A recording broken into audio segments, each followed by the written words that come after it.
El llamado de las estrellas suecas. Llegué a morir la última semana de otoño, sin esperar nada más que silencio y oscuridad. Cuando bajé del autobús, el cielo estaba muy oscuro y sin estrellas. Sentí un escalofrío mientras agarraba con más fuerza mi bolso. El aire estaba cargado de olor a tierra húmeda y hojas podridas. Mi llegada fue recibida con silencio. No había rostros acogedores en la plaza del pueblo, ni farolas que indicaran el camino. Solo el estrecho sendero de tierra que serpenteaba entre árboles esqueléticos y conducía a la posada del pueblo.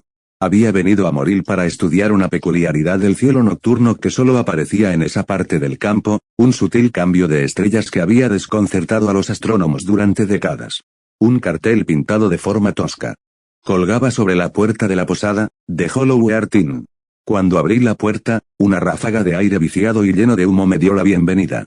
El posadero, un hombre fibroso y de ojos entrecerrados que se presentó como Vallace, me observó con la misma sospecha que había visto en todos los lugareños que se asomaban a sus ventanas cuando llegué. Has recorrido un largo camino para observar las estrellas, dijo, como si la palabra en sí fuera una broma. Su tono sugería que las estrellas no eran dignas de atención, y algo en su expresión insinuaba una razón más profunda. Lo que encontrarás aquí. Se quedó en silencio, tragándose casi visiblemente sus palabras. Lo sé, respondí, haciendo todo lo posible por aliviar la tensión. Estoy al tanto de las historias locales.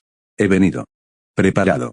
Los ojos de Vallace se entrecerraron aún más y proyectaron una sombra alargada sobre la barra oscura. No sabes nada, extraño. Las estrellas suecas no son un cielo común y corriente. En los días siguientes, me familiaricé con el ritmo del pueblo, sus costumbres y su gente. La superstición se extendió por Moril como una infección. En todas las casas había manojos de salvia seca colgados sobre la puerta y en los alféizares de las ventanas había tallados símbolos extraños. Cada anochecer, los aldeanos se reunían apresuradamente en la plaza para encender una hoguera, murmurando oraciones mientras arrojaban manojos de hierbas a las llamas. Lo llamaban la protección, un rito que se realizaba todas las noches desde que tenían memoria. Para mantenernos a salvo de las estrellas huecas, susurraban, con la voz temblorosa mientras observaban cómo la oscuridad se apoderaba del pueblo. Yo las descartaba como tradiciones populares excéntricas. Aún así, esa primera noche, me sentí inquieta mientras estaba acostada en mi cama en la posada, escuchando el viento raspar la ventana. Cuando finalmente me quedé dormida, mis sueños estaban llenos de sombras. Figuras oscuras con ojos hundidos vagaban por los campos vacíos, mirando hacia las estrellas con rostros deformados por un horror silencioso. Mi trabajo comenzó en serio la noche siguiente, con el equipo en la mano, mientras me dirigía a la colina cercana donde el cielo estaba más despejado. Pero mientras preparaba mi telescopio, una persistente sensación de que algo andaba mal se apoderó de mí. El cielo estaba lleno de estrellas, más brillantes y cercanas de lo que jamás había visto. Las constelaciones parecían fuera de lugar, torcidas, como si toda la cúpula de los cielos estuviera desplazándose de alguna manera. Me sentía observado, incluso perseguido, mientras miraba a través de la lente. Una de las estrellas parpadeó. Solo por un instante, pero estaba seguro de ello. Bajé la mirada y me quedé paralizada. Una figura estaba de pie al borde del claro, apenas visible en la penumbra, una figura encorvada y demacrada, envuelta en harapos y sombras. Cuando nuestras miradas se cruzaron, sentí un hormigueo de terror en la piel. ¿Eres tú? Uno de ellos, preguntó la figura con voz áspera, un susurro en la noche. ¿Quién? Balbuceé con voz temblorosa el llamado. Lo sabrás pronto. Luego se fueron, retirándose hacia el bosque oscuro. Los días se fueron desdibujando y cada uno de ellos traía consigo nuevos horrores. Cada noche, las estrellas se volvían más brillantes y su luz más nítida y penetrante. Y cada noche, veía cosas que no deberían estar allí, gente acechando entre los árboles, con los ojos tan vacíos como las estrellas. Para la cuarta noche, ya no podía dormir, tenía los nervios de punta y cada sombra estaba cargada de malicia. Vallace palideció cuando le conté mis experiencias y sacudió la cabeza mientras murmuraba sobre la locura de invitar la mirada de las estrellas suecas. Si sigues mirándolos, susurró con urgencia, ellos empezarán a mirarte a ti. Te verán. Te llamarán y no quedará nada de ti para que regreses. La quinta noche, un impulso que no podía explicarme sacó de la cama. Me encontré caminando por el pueblo, pasando por delante de las casas con ventanas enrejadas, ante las miradas hundidas de los pocos aldeanos que miraban a través de los cristales. En cada ventana había un manojo de salvia, espeso y oscuro por el hollín, como si lo hubieran quemado una y otra vez, noche tras noche. El camino me llevó de nuevo a la colina, donde mi equipo estaba abandonado. Me temblaban las manos mientras ajustaba el telescopio, tratando de mantener el equilibrio. No sabía qué esperaba encontrar allí arriba, solo que algún instinto me impulsaba a seguir adelante, una compulsión más profunda que la curiosidad, más profunda que el miedo. Pero cuando miré a través de la lente, lo que vi estaba más allá de mi comprensión. Las estrellas estaban equivocadas. Latían y se movían, formando formas que yo podía sentir más que ver. Una constelación intrincada y alienígena, que se retorcía lentamente de maneras que desafiaban la geometría, formando ojos, espirales, vacíos que parecían tragarse la luz misma. Cuanto más miraba, más me daba cuenta de que esas estrellas no eran estrellas en absoluto. Eran aberturas, agujeros perforados en el tejido del universo, que conducían a algo vivo y antiguo al otro lado. En ese instante, un terror oscuro y profundo se apoderó de mí. Eran las estrellas suecas, las mismas cosas contra las que los aldeanos habían pasado generaciones protegiéndose. Y me estaban mirando. Una de las estrellas brilló con más fuerza y su mirada se clavó en mí. Un sonido llenó mis oídos, un zumbido bajo y vibrante que era tanto una sensación como un ruido, reverberando en mis huesos, un susurro sin palabras. ¿Nos ves? El pensamiento pareció deslizarse en mi mente sin que nadie lo pidiera, extraño y frío, como dedos que rozaran mi cerebro. Eres el elegido. Me tambaleé hacia atrás y caí sobre la hierba, sin aliento y sintiendo una oleada de miedo. Mi mente daba vueltas mientras me ponía de pie a toda prisa, las estrellas seguían mirándome, latiendo como si estuvieran respirando. Sin pensar, bajé corriendo la colina, con el corazón palpitando fuerte y su fría mirada sobre mi espalda. Incluso mientras corría, podía sentir que me tiraban, una atadura invisible que parecía envolver mi mente, uniéndome a ellas. Los aldeanos lo notaron al día siguiente. Estaba seguro de que lo podían ver en mis ojos. Vallace se negó a hablarme, su rostro se deformó entre la compasión y el horror. Los demás aldeanos me evitaron por completo, negándose a mirarme a los ojos mientras pasaban a toda prisa. Esa noche, cuando anochecía y los aldeanos se reunían para recibir su protección, Vallace me tomó a un lado, con el rostro pálido y demacrado. Debes irte ahora, antes de que te atrapen. Sacudí la cabeza, apenas oyendo sus palabras. Ya me encontraron, susurré con voz hueca. Los he visto. Los he oído. El rostro de Vallace palideció. Entonces no hay nada que pueda hacer. Simplemente, quedarme dentro. Y, hagas lo que hagas, no los mires. Están hambrientos. Aceptarán todo lo que les des. Esperanza, miedo, recuerdos. Te vaciarán por dentro. Entonces me dejó y se unió a los demás en la plaza. Yo me quedé atrás, como me había pedido, y me atrincheré en la posada. Me senté en la penumbra, tratando de estabilizar mi respiración, pero el zumbido de las estrellas suecas ya llenaba mi mente, un zumbido sordo e interminable, que se hacía más fuerte con cada latido de mi corazón. Los minutos transcurrían lentamente y mi determinación se debilitaba. Había algo en su llamada que era irresistible, como una suave canción en el viento. Antes de darme cuenta de lo que estaba haciendo, ya estaba en la ventana, contemplando el cielo nocturno. Estaban esperando. Las estrellas suecas parpadearon y cobraron vida, más brillantes que antes, y su mirada fría y vigilante llenó el cielo. No podía apartar la mirada. Su atracción era más fuerte que cualquier otra cosa que hubiera sentido jamás, una compulsión más profunda que el miedo, más fuerte que la razón. Sentí que me deslizaba, que los recuerdos se desdibujaban, como si las estrellas me estuvieran alcanzando, arrancando pedazos de mí. Los nombres de las personas que había amado, los lugares que había visitado, las cosas que alguna vez me habían importado, todo se esfumaba de mi mente como arena entre los dedos. Y entonces, la voz volvió a sonar. Ven. Antes de darme cuenta, estaba caminando, atraída por el sendero que conducía al bosque, con las estrellas en lo alto guiándome como faros fríos y brillantes. Los árboles se alzaban más altos de lo que recordaba y proyectaban sombras largas y retorcidas sobre el camino. Cuanto más avanzaba, más frío hacía, un frío que parecía hundirse en mis huesos, minando cada pensamiento, cada sentimiento. Hasta que me sentí tan vacía como las estrellas mismas. En algún lugar de la oscuridad, me di cuenta de que había figuras que se movían a mi lado, formas pálidas que se desplazaban entre los árboles, con los ojos oscuros y vacíos. Me observaban, con rostros inexpresivos, expresiones congeladas en un horror mudo. Me di cuenta con un escalofrío de que eran los llamados, los aldeanos que habían desaparecido, secuestrados por las estrellas huecas. Sus cuerpos todavía estaban allí, pero estaban vacíos, cascarones que vagaban sin rumbo, perdidos en la oscuridad. El camino se adentraba más en el bosque hasta que llegué a un claro donde los árboles desaparecían y solo quedaba el cielo infinito. Allí, en el centro del claro, había un círculo de piedras, cada una de ellas tallada con extraños símbolos angulares que brillaban tenuemente en la oscuridad. Me arrodillé en el centro, incapaz de resistir más el impulso. El cielo estaba lleno de luz, cada estrella latía y se retorcía, formando formas que se retorcían formando un rostro grotesco e inhumano. El rostro se extendía por el cielo, sus ojos hundidos y fríos, llenos de un hambre sin fin. «Eres nuestro», susurró la voz, haciendo eco en mi mente. «Perteneces a las estrellas». Cuando me encontraron a la mañana siguiente, yo todavía estaba arrodillado en el claro, con los ojos fijos en el cielo y la mente vacía. Los aldeanos me llevaron de vuelta a la posada, con rostros sombríos mientras susurraban oraciones y ponían manojos de salvia en mis manos. Pero era demasiado tarde. Podía sentirlo en cada centímetro hueco de mi ser, ya no estaba completo.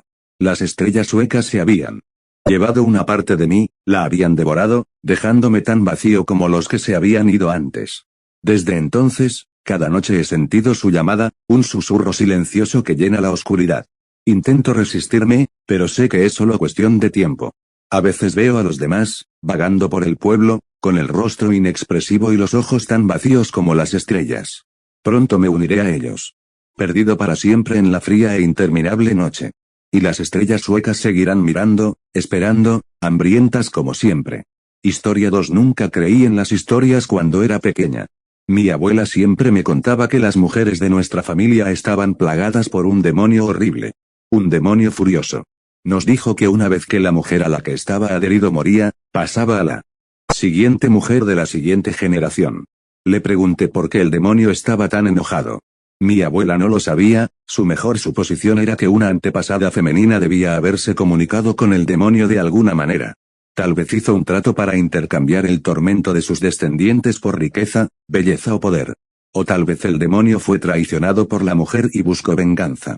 Con una ira lo suficientemente fuerte como para quemar a través de las generaciones. Había muchas historias sobre el origen del demonio. Incluso se había convertido en una tradición familiar ver quién podía inventar la mejor historia del misterioso antepasado que supuestamente había iniciado esta maldición. Todo era divertido y aterrador, pero nunca creí ni una palabra. Mi abuela estaba en cuidados paliativos y mi madre, mi padre y yo estábamos de visita después de que los médicos nos contactaran para informarnos de que mi abuela podía morir en cualquier momento. Se veía frágil y tenía una mirada perdida mientras yacía en su cama durante sus últimos minutos. Miró a mi madre y le dijo, «Ven aquí, mi querida Elle». Mi madre se arrodilló a su lado. «Ahora te tocará a ti. Ignóralo si puedes y nunca lo escuches». «Claro, mamá, no te preocupes, estaré bien», había dicho mi madre. No podía creer que, de todas las cosas que tenía en la mente durante sus últimos momentos, el demonio fuera el centro de sus últimas palabras. Menos de 5 minutos después, los pulmones de la abuela vaciaron su aliento una última vez, después de 81 años de circulación confiable de oxígeno. Pensé que me echaría a llorar. Para mi sorpresa, en cambio, me quedé de pie estoicamente, como congelada en el tiempo. No tenía pensamientos en ese momento. Ninguna emoción, y una extraña sospecha sobre si siquiera existía. Conmoción, supongo. Más tarde esa noche, mi mamá y yo estábamos en la cocina lavando platos en silencio. Podía sentir sus ojos mientras me miraba, comillas, «¿Cómo estás, cariño? No has dicho mucho desde que estuvimos con tu abuela». En realidad, no tenía mucho que decir, al menos no sobre la pérdida de mi abuela. El dolor todavía no se había apoderado de mí. Así que respondí, «Supongo que simplemente no sé qué debería estar pensando o sintiendo. Supongo que todavía lo estoy procesando, es perfectamente normal, cariño. No tienes que decir nada. Pero si lo haces, aquí estoy». Comillas, ¿no te parece extraño que al final haya hablado de esa tontería del demonio? Quiero decir, supongo que esperaba algo más, relacionado con la familia o profundo. Mi madre puso la expresión que siempre tiene cuando entra en un estado de contemplación profunda, como si su respuesta a mi pregunta pudiera tener algún tipo de consecuencias críticas. Bueno, ella era muy mayor y estaba enferma. A mayúscula. Veces el cerebro se confunde y se vuelve un caos cuando la gente llega a ese tipo de estado. Sí, supongo que es cierto, dije. Bueno, ¿qué tal si intentamos dormir un poco? Mi madre se dio la vuelta para irse. De repente, gritó y se sacudió hacia atrás lo suficiente como para chocar conmigo. Dejé caer el vaso que había estado sosteniendo, el vidrio se rompió y se esparció por el piso de baldosas. Oh, maldita sea, lo siento. Cariño se agachó y comenzó a recoger los fragmentos de vidrio más grandes. ¿Está bien? ¿Qué pasó? Pregunté. Comídase. Oh, nada, mis emociones están un poco descontroladas. Supongo que me asusté un poco fácilmente y no esperaba ver a Dax detrás de mí cuando me di vuelta. Dax era el bulldog de nuestra familia. Después de limpiar los cristales, todos nos fuimos a la cama. Me costó dormir. El dolor por la pérdida de mi abuela finalmente me había alcanzado, justo en medio de la noche. Esa noche aprendí que iba a ser una de esas personas que tienen la tendencia de posponer los sentimientos difíciles para la noche tranquila, oscura y solitaria. Irónicamente, mi tiempo privado y solitario para estar de duelo terminó cuando un grito agudo resonó por los pasillos de nuestra casa. Era mi madre. Me sobresalté de la cama y corrí por el pasillo hacia la habitación de mis padres. Mi padre tenía su brazo alrededor de los hombros de mi madre para consolarla. Una extraña sensación de terror invadió mi corazón. Algo no iba bien con mi madre. Mamá. ¿Qué pasa? Punto. Aunque me preguntaba si realmente quería saberlo, ha sido un día difícil. Creo que el dolor está golpeando fuerte a tu madre, respondió mi padre tranquilizadoramente. Mi madre sacudía la cabeza de un lado a otro en breves ráfagas. Se llevaba la mano a un lado de la cara como para protegerse los ojos. Murmuraba, está aquí, parece ella, pero no lo es. Está bien, susurró mi padre, intentando calmarla. Cariño, vuelve a la cama, está bien. Espera, ¿qué fue eso? Que ella vete a la cama, por favor. Todo está bien.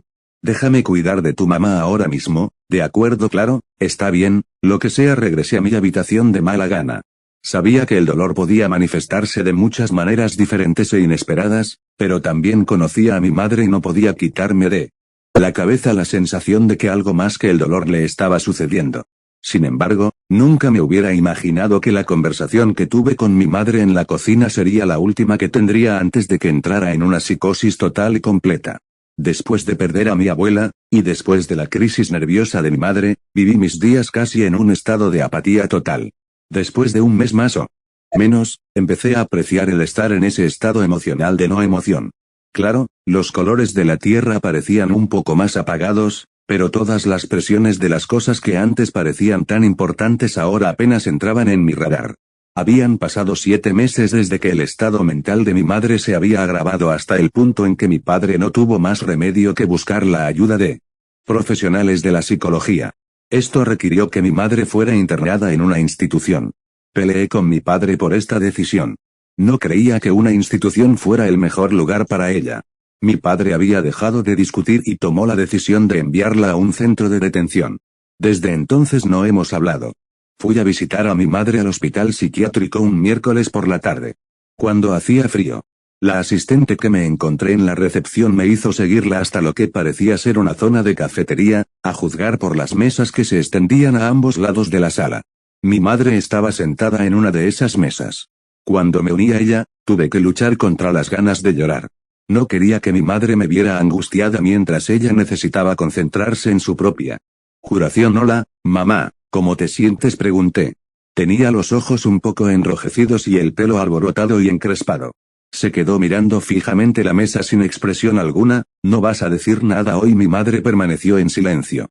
Cuando hablamos por última vez en la cocina, me dijiste que si quería hablar, estarías aquí. ¿Eso sigue siendo cierto? Ante esto, mi madre me miró a los ojos. Todavía no había hablado, pero con solo mirarme sentí una oleada de optimismo cauteloso de que tal vez podría lograr que hablara. Quería preguntarte algo. Podría ser importante. ¿Crees que puedes intentar ayudarme? Mi madre asintió con la cabeza rápidamente y se inclinó más cerca. Sí, está bien, mamá. Quería preguntarte, esa noche después de que hablamos, y entré a tu habitación. Cuando te escuché gritar tenía la garganta apretada y podía sentir mi corazón latiendo con fuerza en mi pecho. Temía la respuesta a la pregunta que estaba a punto de hacer, pero sabía que era una pregunta que necesitaba ser formulada. Estabas murmurando algo sobre ella o su presencia aquí, algo así. Estabas hablando de la abuela gimió mi madre. No. No. No soy la abuela. Solo me parezco a la abuela. Estaba confundida, sus palabras no parecían tener sentido.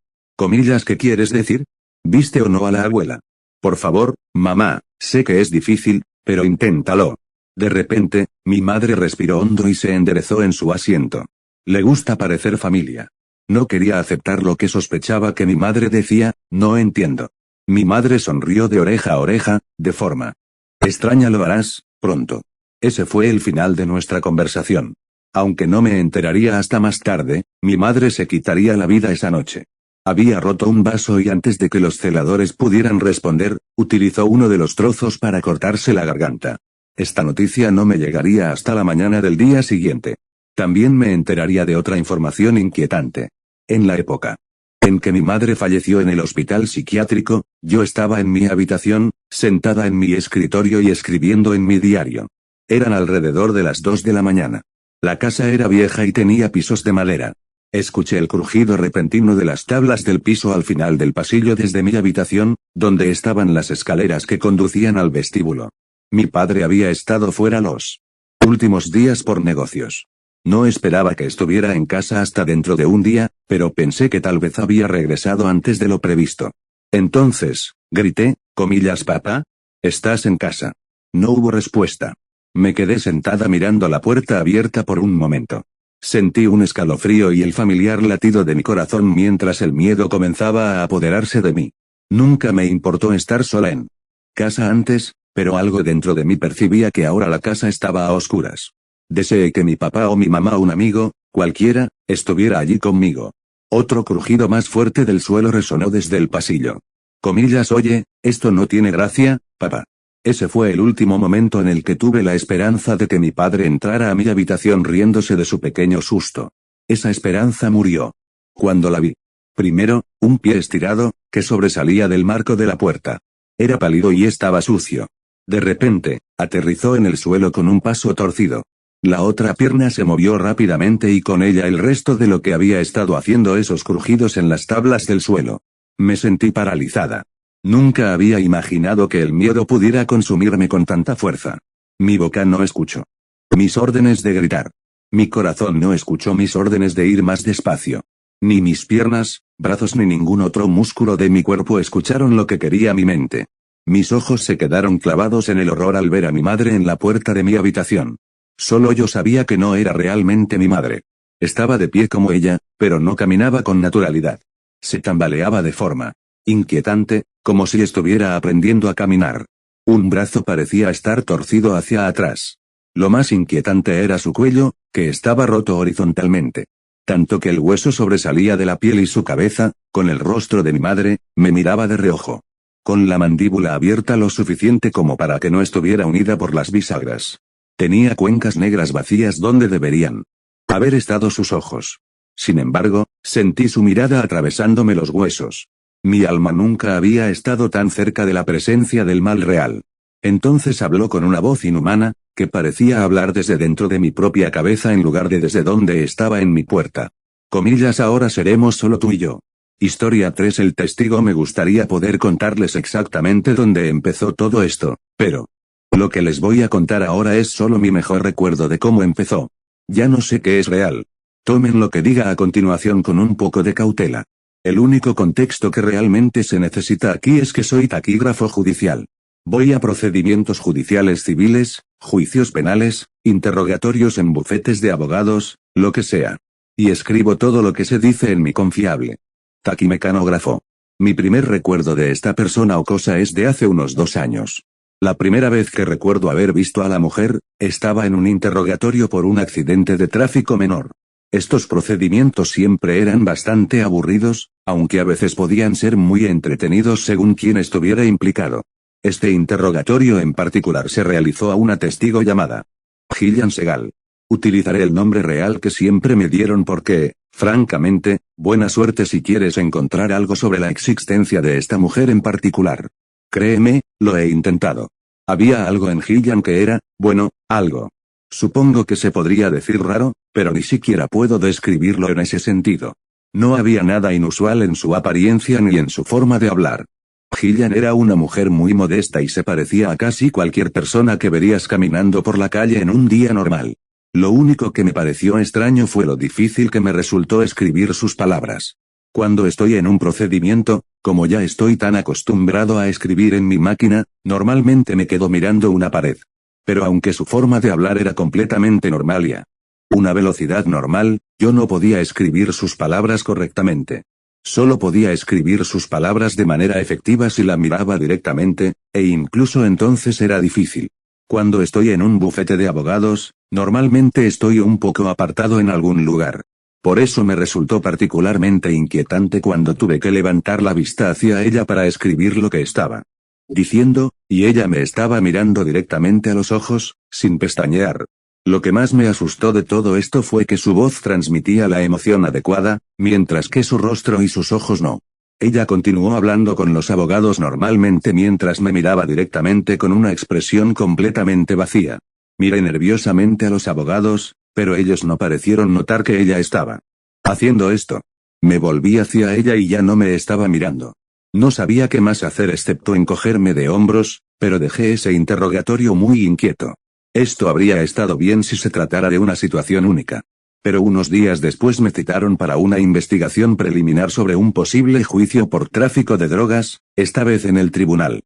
Siempre me dan los nombres de los testigos de antemano con el fin de prepararme, y ahí estaba ese nombre. Otra vez, Gillian Segal. No tengo ni idea de por qué ese nombre ya empezaba a llenarme de tanto miedo. Traté de racionalizarlo y me reí, haciendo todo lo posible por encontrar gracioso lo desafortunada que era esta mujer por ser testigo de dos hechos en rápida sucesión en los que necesitaba testificar. Llegué al juzgado y el proceso comenzó como de costumbre. Ella era la segunda testigo en declarar. Y, cuando entró, me sentí bien al principio. Ahora, a diferencia del entorno del bufete de abogados, mientras estoy en el juzgado, el taquígrafo siempre está sentado directamente frente al testigo. Así que cuando ella estaba en el estrado de los testigos, tenía que hacer un giro de 180 grados para poder mirarla. Esto me ponía nervioso porque recuerdo lo difícil que fue la primera vez escribir sus palabras. Esta vez no fue diferente. Había algo en esa mujer en particular que inhibía mi capacidad de escribir, algo que se suponía que ya era algo natural para mí. En ese momento me sentí frustrado, pero en algún momento durante su testimonio, la sensación que había tenido durante el interrogatorio anterior volvió a aparecer.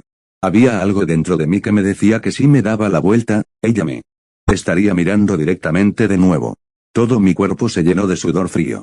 Hice todo lo que pude para seguir escribiendo y me invadió una enorme sensación de alivio cuando le ordenaron que se retirara. Cuando estaba saliendo de la sala del tribunal, la miré y no había nada que sugiriera siquiera que ella supiera que yo estaba allí. En ese momento estaba enojado conmigo mismo. ¿Por qué estaba siendo tan paranoico? Ella no había hecho nada malo y, para ser honesto, me sentía culpable por tenerle tanto miedo. Cuando llegué a casa, envié el borrador de la transcripción y el audio de las actuaciones a mi corrector de pruebas y seguí con mi día. No pensé en Gillian por un rato, hasta que recibí una llamada de mi corrector de pruebas. Su nombre era Mike. Cuando contesté el teléfono, me di cuenta de que a Mike le parecía divertido. Me explicó que, en algún momento durante la transcripción, mi redacción empezó a alejarse mucho de lo que realmente se estaba diciendo. Me dijo en broma que era como si me hubiera quedado dormida y hubiera empezado a escribir algo sacado de un sueño o algo así. Ahora bien, esto no es algo inaudito. A veces, cuando tengo una mala noche el día anterior a un trabajo, me quedo dormida y empiezo a escribir un galimatías hasta que me despierto de golpe. Pero cuando Mike se rió de esto, sentí una sensación. Sentí de nuevo que, cuando volviera a mirar la transcripción, no me gustaría lo que viera. Colgué el teléfono e inmediatamente abrí mi archivo del borrador y busqué en la parte inferior donde Gillian Segal había prestado juramento. Al principio todo era relativamente normal. Era evidente la dificultad de escribir lo que decía, aunque podía completar los espacios en blanco. Pero al seguir leyendo, entendí de inmediato a qué se refería Mike. Empecé a leer algo que parecía sacado de la mitad de un cuento infantil. En medio del testimonio de Gillian, leí lo siguiente: este hombre siempre fue un buen lector. Desde pequeño, la gente siempre lo felicitaba por lo bien que leía. Sus maestros, Padres y amigos siempre quedaron muy impresionados por su habilidad. Después de esto, hubo algo que no podía tomarse como otra cosa que un mal presagio. Coche. Coche. Coche. Coche. Estoy en la autopista. Detente. Comillas, el testimonio habitual se reanudó. Entonces, Hendai. Semanas 6, lo único que pude relacionar con esto fue Hendaye y la autopista. Ya que Hendaye es el nombre de una autopista que está cerca de mi ciudad. El resto de la transcripción fue relativamente normal. Algo sobre esta rareza en mi transcripción me asfixió con un tipo de miedo que no sabía que fuera posible. La parte sobre la carretera era claramente siniestra, pero no tenía idea de quién era el hombre del que se suponía que se trataba el pasaje infantil. Supongo que lo descubriría más tarde. 6 semanas después, me citaron de nuevo para un interrogatorio y, allí estaba, tan modestamente, el nombre de Gillian de nuevo en la lista junto con los testigos. Para ser honesto, debido a lo ocupado que estaba, si bien no me había olvidado de ella, ya no estaba en primer plano en mi mente. Pero al leer su nombre de nuevo, un escalofrío que no cesó durante minutos recorrió mi cuerpo. Temblé incontrolablemente. Ya no podía culparla por aparecer repetidamente como una coincidencia. Simplemente no hay forma de que alguien pueda ser llamado a testificar tantas veces en casos diferentes en un periodo de tiempo tan corto. Esa mañana, ir a ese trabajo era lo último que quería hacer. Pero algo me empujó a ir, y no pude resistirme. Cuando estaba en ese trabajo, ni siquiera sabía de qué se trataba. Estaba demasiado aterrorizada como para preocuparme y simplemente vine a escribir. Más tarde, mientras revisaba la transcripción, me enteré de que se trataba de una agresión. El proceso fue en su mayor parte confuso para mí, pero entonces llegó Gillian. Empezó a sudar frío, como siempre, y, mientras se dirigía al estrado de los testigos, por primera vez desde mi primer encuentro con ella, me miró fugazmente a los ojos. Bien, puede que fuera por paranoia, pero juro que vi algo en esos ojos que parecía que me estaba sonriendo con sorna. No había nada en su expresión facial, pero esos ojos. Comenzó su testimonio y esta vez tuve esa horrible sensación todo el tiempo que estuvo detrás de mí. La sensación de que en cualquier momento que me diera la vuelta, ella me estaría mirando con esa horrible mirada vacía. Pero esta vez ocurrió algo aún peor. En un momento dado, simplemente dejó de hablar y la sala quedó en silencio. Como si esa cosa me estuviera rogando que me diera la vuelta para mirarla. Cuando miré a todos en la sala, no parecía que todos los demás estuvieran experimentando lo mismo que yo. Todos parecían seguir escuchando atentamente, aunque no se oía nada. El miedo que sentí en ese momento era indescriptible. Traté de obligarme a mirarla, pero tan pronto como giré la cabeza un poco, miré hacia abajo y vi sus zapatos. Ella estaba de pie detrás de mí. Inmediatamente me obligué a cerrar los ojos e intenté desesperadamente convencerme de que todo esto lo estaba imaginando. Después de unos 10 segundos, escuché una risita grotesca proveniente de Gillian que no sonaba ni a hombre ni a mujer. Ya no pude mantener la compostura en ese momento y casi me caí de la silla. Caí al suelo, y, cuando me levanté de nuevo, Gillian estaba de nuevo en el estrado de los testigos, mirándome confundida. Miré a todos los demás y tenían la misma mirada. Como una forma de negar lo que acababa de experimentar, simplemente me disculpé y me senté a seguir escribiendo. El resto del proceso transcurrió sin incidentes. Llegué a casa, le envié el borrador a Mike y bebí mucho. Durante los siguientes días, me di cuenta de que no recibía respuesta de Mike. Me pareció extraño porque siempre era muy rápido con la edición y siempre me mantenía informado. Decidí llamarlo. Respondió el teléfono, pero en lugar de Mike, atendió una mujer. Esta mujer lloraba desconsoladamente y estaba claramente muy borracha. Le pregunté quién era y si Mike estaba disponible. Pude captar está jodidamente muerto y es mi culpa. Estaba devastada, y también lo estaba por esta mujer que claramente era su novia. Mientras Mike trabajaba para mí, siempre lo consideré un amigo. Le pregunté cuándo había sucedido esto y me dijo que había sucedido 4 días antes. No pude evitar notar que fue el día anterior a que Gillian apareciera nuevamente. Pero lo que confirmó esta terrible sensación que me generó fue lo que me dijo después. Según ella, las últimas palabras que le dijo fueron, estoy en la carretera. Deja de llamarme, carajo. Historia 4 me encontró. Duerme. Ve a dormir. Mañana por la mañana habrá terminado. Puedes hacerlo. Puedes dormir hasta que se te pase el dolor. Ignora los golpes, trate de no volverme completamente loca por los golpes en mi ventana. No abras los ojos, Pensé o susurré en voz baja. Todo es borroso. Desde que acepté la oferta de trabajo, mi vida se ha convertido en un infierno. No puedo ir al supermercado, hacer ejercicio o incluso ir a trabajar sin sentir que algo me persigue. Voy a poner un poco en contexto. El mes pasado, Jonathan Michaels, recién salido de la universidad a los 22 años, presenté mi solicitud para un trabajo en una nueva empresa, Brighter Days Inc. Era una especie de, bueno, no quiero decir asilo, no parecía algo tan serio. Solo un centro de salud mental. Estaba muy emocionada por perseguir mis sueños, ayudando a las personas a comprender el poder de sus mentes. Por días más brillantes, como decía la empresa. Durante los primeros 3 días trabajé como asistente, ayudando a las otras enfermeras, sirviendo café a la gente, cosas así. El 4.º día, finalmente me asignaron la tarea de atender a un paciente. Estaba nervioso, pero probablemente más emocionado. Comillas entonces, ¿tienes algún problema en este momento?, le pregunté a la paciente antes de comenzar la consulta.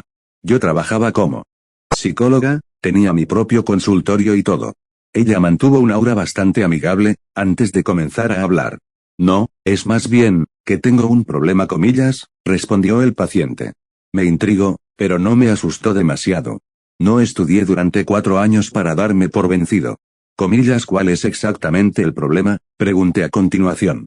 Hizo una pausa. Luego dijo, todo empezó con un sueño. Hizo otra pausa. Yo seguía en silencio, mientras ella parecía estar pensando en una forma de decir la siguiente frase. Un hombre. No, espera, se esforzó, una figura. Era una figura. Lo era.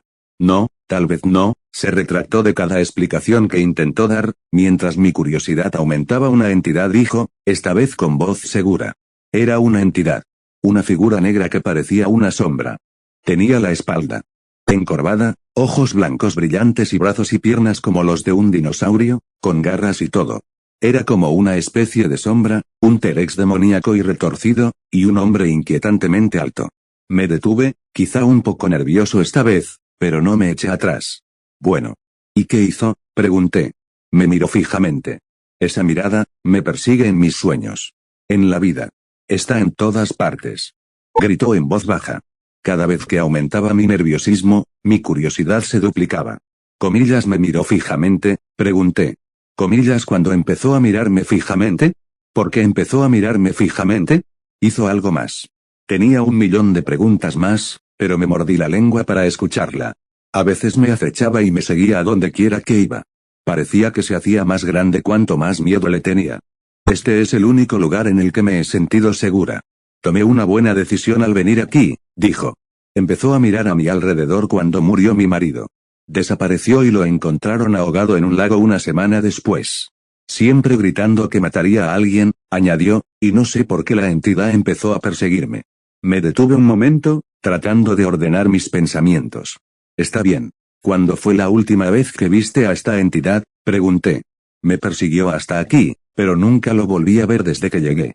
Ha pasado aproximadamente una semana, respondió. Está bien, Alice, necesito que sepas que aquí estás a salvo.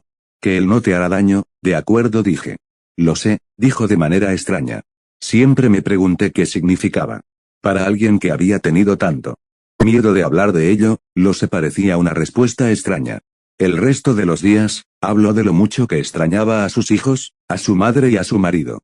Siempre sentí curiosidad por ese marido suyo. Supuse que era un tema delicado, así que decidí evitarlo por el momento. Aproximadamente una semana después del primer incidente, ella parecía asustada al verme cuando entré a su habitación. Comillas, no. No. Quiero a otra persona. Otra persona. Otra persona, por favor. A esta no, gritó. Alice, soy yo, Jonathan. ¿Recuerdas?, le dije en voz baja, intentando consolarla. Lo sé. Ese es el problema, gritó. La enfermera intentó acompañarla hasta la salida, pero le dije que la dejara quedarse. Me sentí intrigada. Comillas, ¿qué pasa?, pregunté. Lo volví a ver, bajó la voz y su actitud cambió, más siniestra. Misteriosa. Comillas, ¿qué te hizo? ¿Te atacó?, le pregunté. No, ya no me quiere, respondió ella, antes de finalmente mirarme a los ojos, casi sonriendo un poco. Te quiere a ti. Sentí un escalofrío que me recorrió la columna.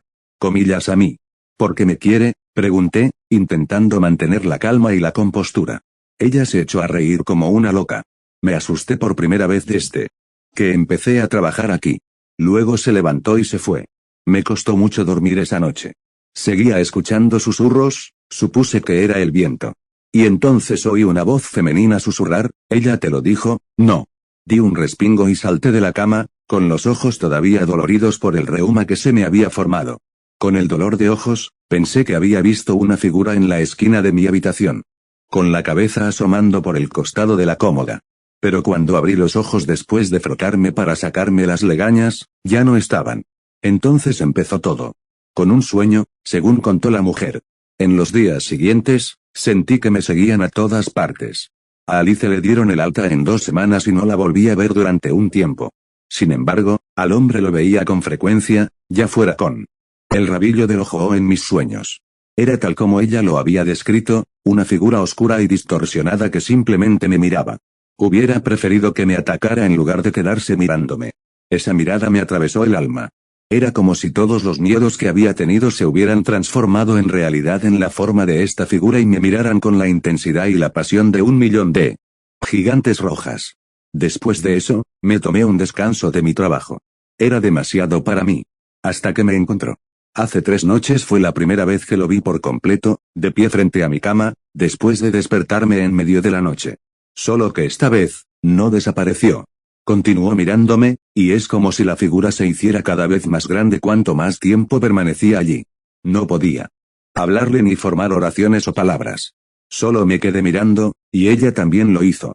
Después de lo que me pareció una hora, mi vecino debe haber dejado caer una sartén o algo, lo suficientemente fuerte como para que yo mirara hacia otro lado. Y cuando miré de nuevo, la figura había desaparecido. Me dijeron que me despedirían si me tomaba más días de baja por enfermedad, así que me vi obligado a volver a trabajar al día siguiente. Alice estaba allí, empacando las últimas cosas que había traído de cuando se quedó aquí. Corrí hacia ella y se quedó sorprendida.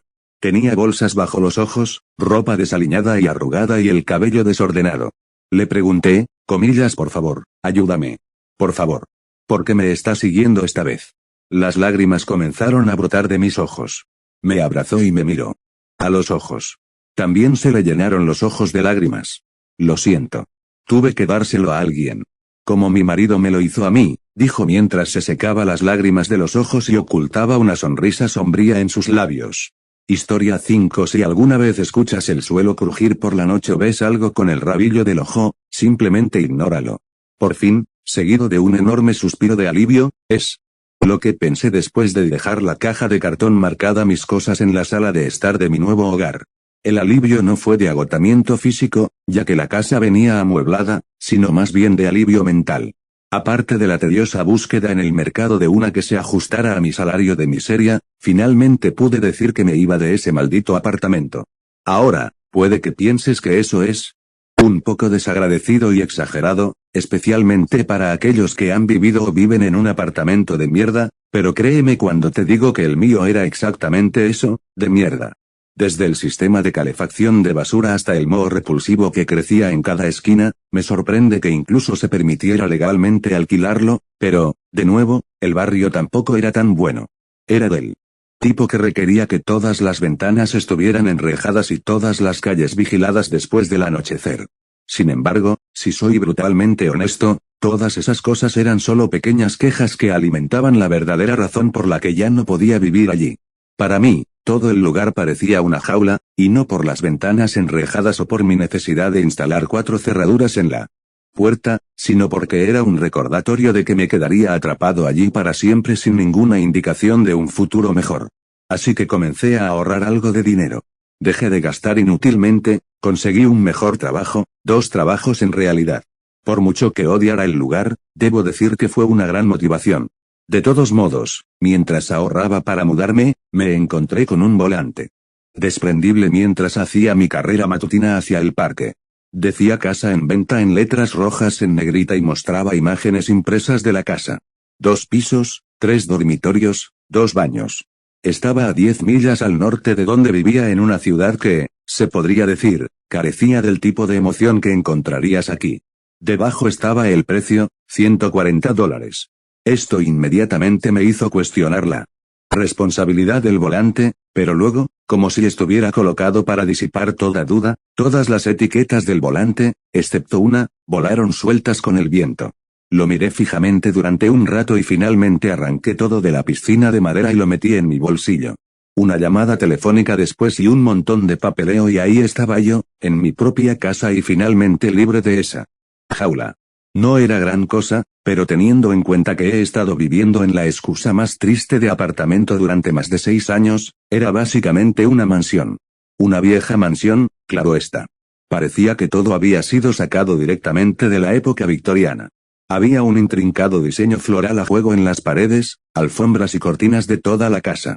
En casi todas las habitaciones colgaba de forma llamativa una gran lámpara de araña alrededor de los muebles, que eran tan caóticos como la paleta de colores de Van Gogh, colores desiguales y chucherías apretadas en cada cajón. Me pareció extraño que alguien vendiera una casa que parecía que todavía vivía alguien en ella. He visto casas amuebladas a la venta, pero los muebles normalmente eran nuevos, estaban impecables y eran atractivos a la vista. Esto, por otro lado, me dio una sensación de claustrofobia y me nubló los ojos con solo mirarla. Me pareció aún más extraño que la casa estuviera a la venta a un precio tan bajo y que no hubiera otros compradores potenciales, a pesar de las etiquetas rotas del folleto. Aún así, la compré. Quiero decir, ¿quién no lo haría? La agente inmobiliaria que representaba al vendedor. Era una mujer mayor y delgada y, a juzgar por lo que vestía, el tiempo también la estaba pasando bastante mal. Llevaba un vestido negro puntiagudo, ceñido con un corsé que le hacía más mal que bien. Debajo de su gorro oscuro se le escapaban gruesos mechones de pelo grasiento como serpientes que salieran de su nido. Era amable, aunque había en ella una especie de naturaleza forzada. Su voz era demasiado suave para su apariencia, sus inusuales dedos huesudos se movían ansiosamente sobre sus manos como si tuvieran mente propia, y su sonrisa se dibujaba en su rostro como una pesada mancuerna que tiraba hacia abajo sobre su piel envejecida. Es difícil imaginar vivir aquí con todos estos muebles. No puedo creer que alguien se vaya así como así. Supongo que algunas personas simplemente están ansiosas por mudarse. Sí. Cuéntamelo, ¿sabes? Este lugar necesita a alguien joven como tú. Alguien con suficiente energía para alegrar el lugar. Piensa en esto como un juego. Me quedé allí, inmóvil, en un estado de orgullo y un poco de emoción. Recorrí con la mirada la sala de estar, luego el comedor y, finalmente, la cocina. Me pareció extraño que no estuvieran a menos de 1 metro uno del otro o que el espacio entre los tres no fuera un dormitorio. Me encontré de gira nuevamente y, de vez en cuando, examinaba algunos de los artículos antiguos en los estantes como si estuviera en una venta de garaje. No hay forma de que pueda mantener todo esto. Me dirigí a la cocina tambaleándome, ya que el colchón que mi mente estaba tan acostumbrada a evitar ya no estaba allí. Abrí los gabinetes de la cocina. El dueño anterior incluso había dejado sus cubiertos. Parecían nuevos, pero prefería no correr riesgos. Me di vuelta para dirigirme hacia la escalera que conducía a los dormitorios de arriba cuando escuché que una puerta se abría lentamente. El crujido de las bisagras se duplicó en el silencio. Era la puerta de un pequeño armario vacío en la sala de estar. Me acerqué. Juro que esto nunca estuvo aquí. Supongo que nunca me di cuenta. Cerré la puerta y subí las escaleras hacia mi dormitorio. Naturalmente, elegí el dormitorio más espacioso de los 3. También resultó ser el que tenía menos muebles. Había un armario de caoba en un extremo y una cama con dosel de tamaño king en el otro.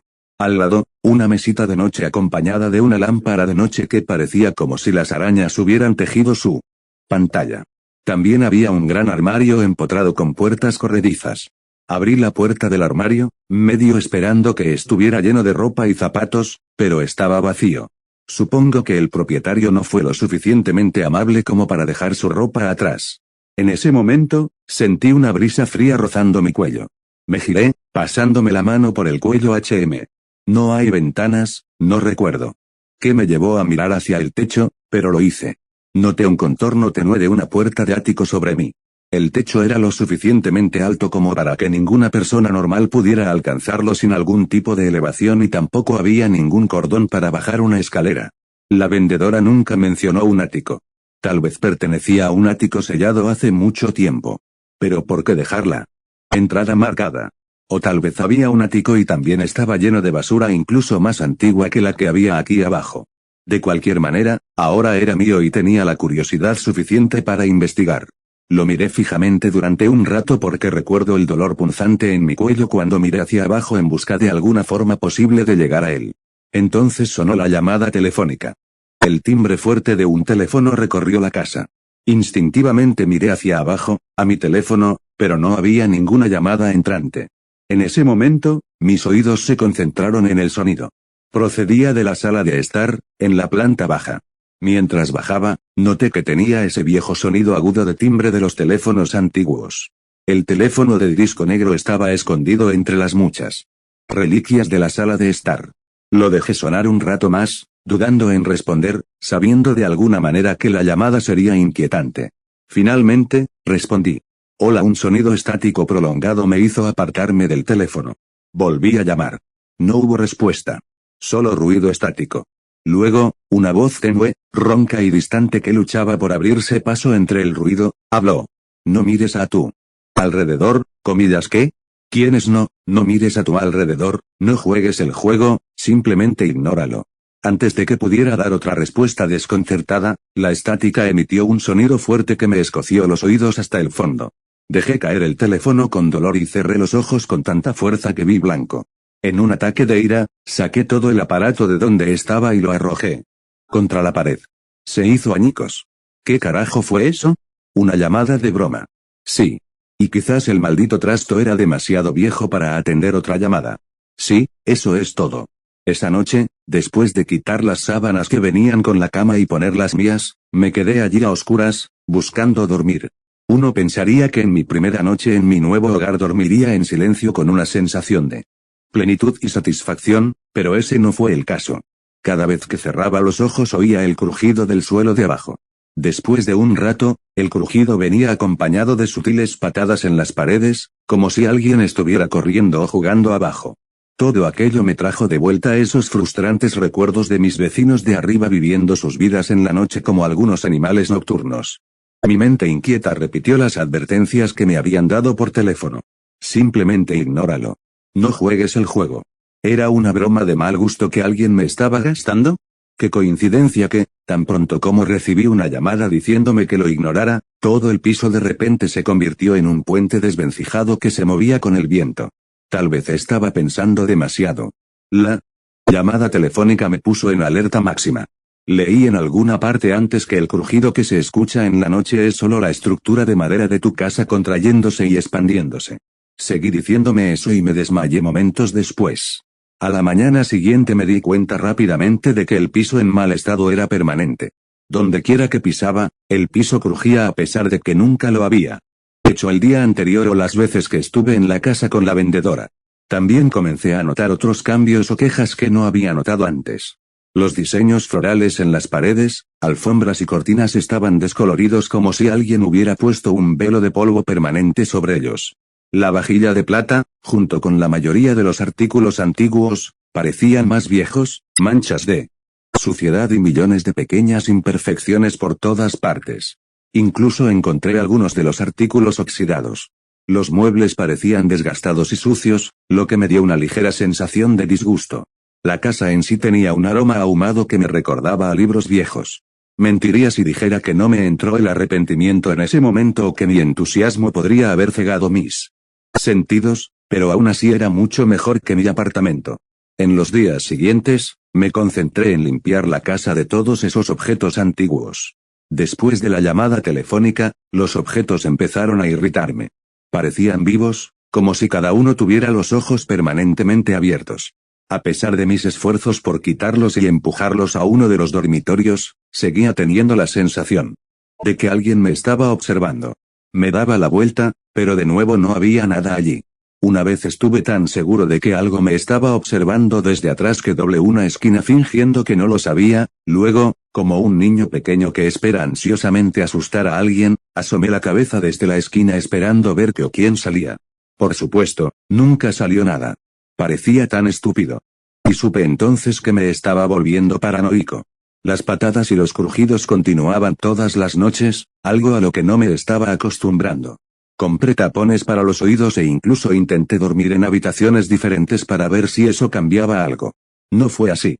Una noche, me metí en la cama, me puse los tapones para los oídos y comencé a hacer algunos ejercicios de respiración que aprendí en YouTube para ayudar a dormir. Mi mente se estaba desvaneciendo en la nada cuando un fuerte golpe atravesó mis tapones para los oídos. Me levanté rápidamente de la cama. Un segundo golpe vino de mi puerta como un golpe feroz seguido de pasos corriendo del otro lado. Ahora recuerdo vagamente la risa infantil que vino después, aunque en ese momento todo sucedió muy rápido. Salí furiosa de mi cama y abrí la puerta violentamente. Miré hacia el pasillo. Comillas, ¿crees que esto es gracioso? Grité desde mi puerta. No hubo respuesta. Busqué por toda la casa esa noche. Otra vez, nada como siempre. No tenía miedo y nunca pensé que la casa estuviera embrujada. Eso no es real, ¿verdad? Estaba enojada. Enojada porque apenas podía dormir por la noche, enojada porque no podía relajarme en mi propia casa y, lo peor de todo, enojada porque mi antiguo apartamento sonaba cada día más habitable. Un día, mientras limpiaba el otro dormitorio y pretendía que todo estaba normal, sentí un olor penetrante y salado en la nariz. Me tapé la nariz con el dorso de la mano, pero el olor penetrante permaneció en mi interior. Era húmedo y me recordaba a todo tipo de animales muertos. No tardé mucho en identificar su origen. Debajo de la mesilla de noche había un charco transparente, casi plateado, de un líquido espeso y viscoso. Su presencia, junto con el olor cada vez más intenso, me provocó náuseas. Debajo de él, había grandes marcas de arañazos que marcaban el viejo suelo de madera. Mientras miraba completamente confundido lo que estaba viendo, noté más marcas de arañazos alrededor de la cama. Entonces me di cuenta. La casa estaba infestada. No eran los movimientos naturales del piso de madera los que causaban los insoportables crujidos y golpes, sino el correteo de las ratas o de otros roedores. Mi paranoia probablemente era solo una respuesta a la respuesta que sabía en el fondo.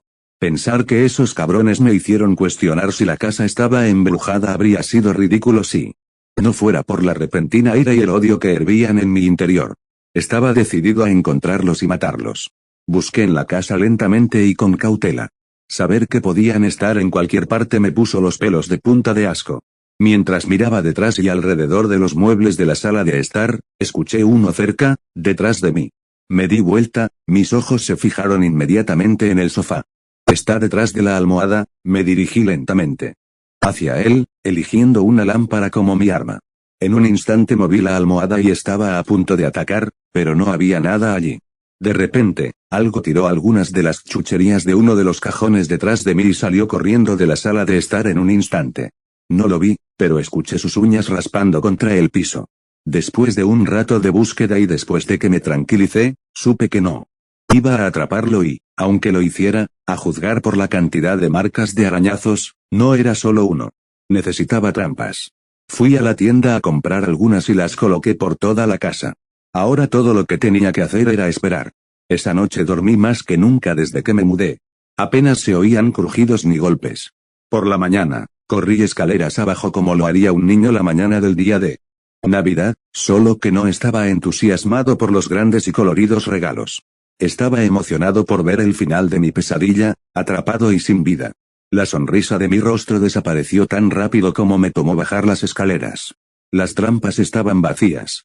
No había regalos, ni descanso, y definitivamente no había paz. Pero tenía un plan. Esperaba ahorrar algo de dinero, pero no había forma de que pudiera vivir aquí un día más así. Subí las escaleras hacia mi habitación. Cogí el teléfono, busqué el número de teléfono de un exterminador y me dirigí hacia la puerta cuando, con el rabillo del ojo, vi una masa en el suelo, cerca de mi cama. Estaba en 4 patas y era del tamaño de un perro mediano. El resto de los detalles se difuminaban, aunque recuerdo el olor. Era un aroma a descomposición, sofocante. Giré la cabeza para verlo, pero antes de que pudiera, se escabulló debajo de mi cama. Esto es. Busqué a ciegas lo que fuera, una escoba, mientras me acercaba cada vez más. Me agaché lentamente, manteniendo la distancia. Lo escuché retroceder más, escondiéndose detrás de unas cajas. El olor era insoportable. Hubo un leve gemido o mi mente se negó a creerlo, una risa disimulada. Escuché sus uñas apretándose más fuerte contra el piso. Con el mango de la escoba, de repente, tiré una de las cajas a un lado. En un borrón, salió de debajo de la cama, la puerta corrediza del armario se cerró antes de que tuviera tiempo de mirar hacia arriba. La velocidad era desconcertante. De repente, sentí un escalofrío frío recorriendo mi columna vertebral. Me acerqué más, la tormenta de 1.000.000 de preguntas en mi mente venció al sentimiento instintivo de correr. No podía sentir nada más que mi corazón latiendo con fuerza fuera de mi pecho. Apreté mi agarre en la escoba mientras sentía que mis manos se ponían húmedas. Alcancé la puerta corrediza, con mi mano suspendida sobre ella, temblando. Justo cuando abrí la puerta, la cosa salió disparada. Caí al suelo. Salió corriendo de mi habitación, riéndose como un niño, era un niño o del tamaño de uno. Me quedé mirando, congelada por la sorpresa. Era como un humano, solo que su piel era pálida, casi translúcida. Vi sus venas de color púrpura blanqueado que se extendían por todo su cuerpo antinatural y deforme. Estaba cubierto por la repugnante capa brillante de ese líquido plateado. El olor era como una niebla física que me quemaba los ojos. En el suelo, dejó un rastro de su líquido viscoso. Lo seguí escaleras abajo y entré en la sala de estar.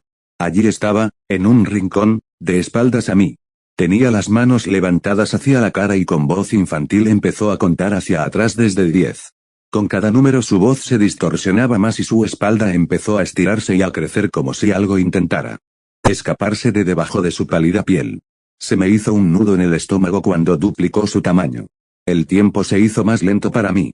Comillas, no juegues el juego. Simplemente ignóralo. Solo piensa en ello como un juego.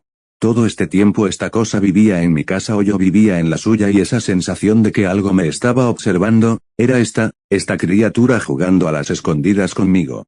Y finalmente fue mi turno de esconderme.